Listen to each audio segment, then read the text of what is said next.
بسم اللہ الرحمن الرحیم۔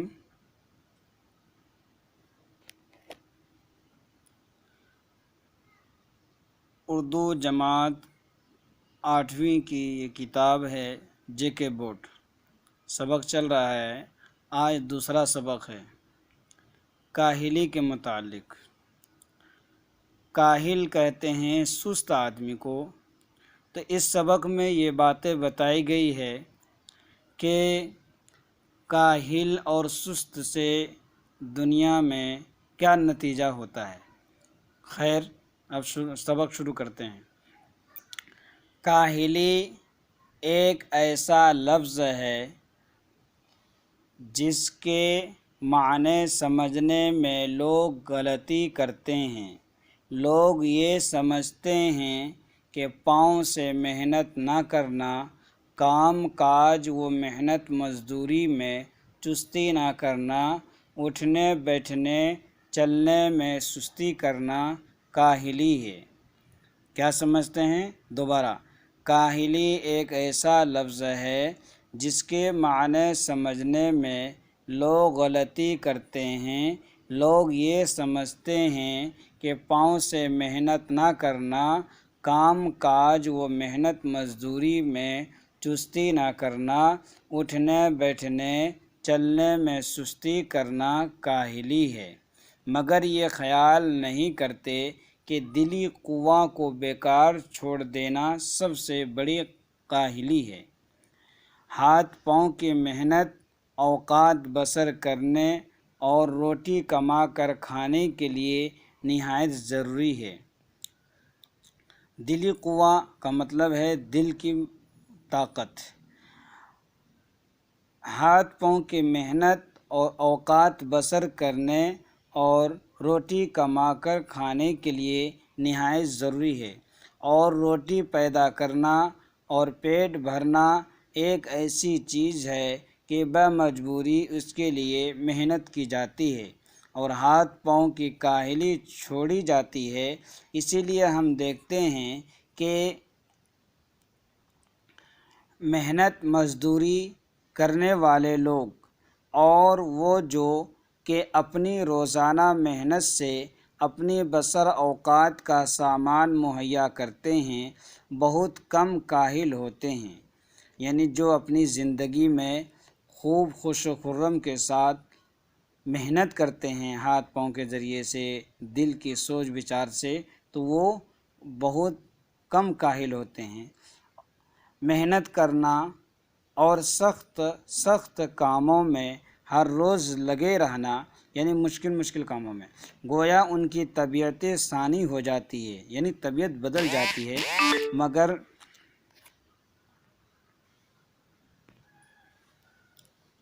مگر جن لوگوں کو ان باتوں کی حاجت نہیں ہے، وہ اپنے دلی قوا کو بیکار چھوڑ کر بڑے کاہل اور بالکل حیوان صفت ہو جاتے ہیں۔ مگر جن لوگوں کو ان باتوں کی حاجت نہیں، یعنی ضرورت نہیں ہے، اگر وہ محنت کر کے نہیں کماتا یا نہیں مزدوری کرتا، تو وہ اپنے دلی قوا کو بیکار چھوڑ کر بڑے کاہل اور بالکل حیوان صفت ہو جاتے ہیں۔ تو یہ سچ ہے کہ لوگ پڑھتے ہیں اور پڑھنے میں ترقی بھی کرتے ہیں، اور ہزار پڑھے لکھوں میں شاید ایک کو ایسا موقع ملتا ہوگا کہ اپنی تعلیم کو اور اپنی عقل کو ضرورتاً کام میں لاوے۔ لیکن اگر انسان ان عارضی ضرورتوں کا منتظر رہے، یعنی انتظار کرتا رہے، ویٹ کرتا رہے، اور اپنے دلی قوا کو بیکار ڈال دے، تو نہایت سخت کاہل اور وحشی ہو جاتا ہے۔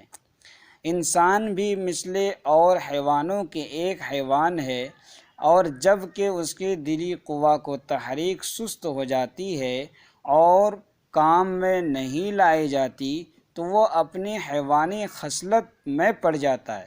یعنی جس طرح ڈنگر ہے، جانور ہے، بیل، گائے، گھوڑا، ہاتھی وغیرہ، اس کے اندر صرف کھانے کی مادہ رہتی ہے، اس کے اندر دلی قوا کی مجبوری ہوتی ہے، نہیں ہوتی ان کے اندر. تو اگر اس طریقے سے انسان ہو جائے تو وہ بیکار ہو جاتا ہے. پس ہر ایک انسان پر لازم ہے کہ اپنے اندرونی قوا کو زندہ رکھنے کی کوشش میں رہے اور ان کو بیکار نہ چھوڑے، یعنی ہر کام کو بجا لائے.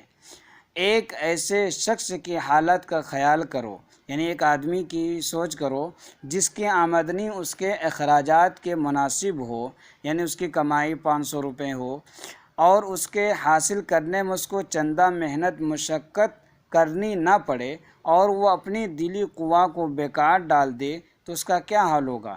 یہی ہوگا کہ اس کے عام شوق وحشا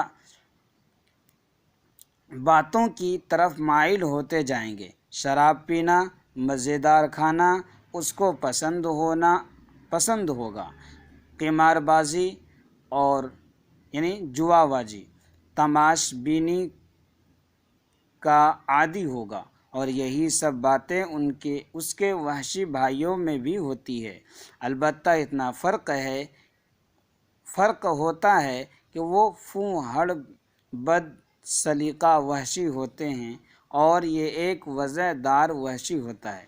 ہم قبول کرتے ہیں کہ ہندوستان میں ہندوستانیوں کے لیے ایسے کام بہت کم ہیں جن میں ان کو قوائے دلی اور قوت عقلی کو کام میں لانے کا موقع ملے، اور برخلاف اس کے ولایتوں میں اور خصوصاً انگلستان میں وہاں کے لوگوں کے لیے ایسے موقع بہت ہیں، اور اس میں بھی کچھ شک نہیں کہ انگریزوں کو بھی کوشش اور محنت کی ضرورت اور اس کا شوق نہ رہے جیسا کہ اب ہے تو وہ بھی بہت وحشت پنے کی حالت کو پہنچ جائیں گے. مگر ہم اپنے ہم وطنوں سے یہ کہتے ہیں کہ ہندوستانی بھائیوں بہنوں سے کہتے ہیں کہ ہمارے ملک میں جو ہم کو اپنے قوائے دلی اور قوت عقلی کو کام میں لانے کا موقع نہیں رہا، تو اس کا بھی سبب یہی ہے کہ ہم نے کاہلی اختیار کی ہے. یعنی ہم یہ کام سوچ بچار کے کرنی چاہیے کہ فلاں کام کرنے سے یہ نقصان ہوگا، فلاں کام کرنے سے یہ فائدہ ہوگا. اس چیز کو دل میں رکھتے ہوئے، دماغ میں رکھتے ہوئے بات کرنی چاہیے. یعنی اپنے دلی قوا کو بیکار چھوڑ دیا ہے. اب اگر ہم کو قوائے قلبی اور قوت عقلی کو کام میں لانے کا موقع نہیں ہے تو ہم کو اسی کی فکر اور کوشش کرنی چاہیے کہ وہ موقع کیوں کر حاصل ہو. اگر اس کے حاصل کرنے میں ہمارا کچھ قصور ہے تو اسی کی فکر اور کوشش کرنی چاہیے کہ وہ قصور کیوں کر رفع ہو. غرض کہ کسی شخص کے دل کو بیکار پڑا رہنا نہ چاہیے، کسی نہ کسی بات کی فکر و کوشش میں مصروف رہنا لازم ہے، ضروری ہے، تاکہ ہم کو اپنی تمام ضروریات کے انجام کرنے کی فکر اور مستعدی رہے، یعنی ہر وقت تیار رہے، چوکنا رہے. اور جب تک کہ ہماری قوم سے کاہلی یعنی دل کا بیکار پڑا رہنا نہ چھوٹے گا، اس وقت تک ہم کو اپنی قوم کی بہتری کی توقع کچھ نہیں ہے. نہایت حکیمانہ قول ہے. اب سبق پورا ہو گیا. سبق پورا ہونے کے بعد لاسٹ میں حضرت مولانا سر سید احمد خان رحمۃ اللہ علیہ ایک شعر لکھتے ہیں: بیکار مباش کچھ کیا کر، بیکار مباش کچھ کیا کر، گر کر نہ سکے تو کچھ کہا کر. یعنی یہ مباش فارسی لفظ ہے کہ کوئی بھی انسان بیکار مت رہا کرو، بیکار بیٹھ کے مت رہا کرو. اگر یہ بھی نہ کر سکو تو کسی کو کوئی بھلی بات بتا دیا کرو، کچھ مشورہ دے دیا کرو. خلاصہ یہ ہے. تو بچوں اب دوسرا سبق پورا ہوا، کل انشاءاللہ تیسرا سبق پڑھیں گے.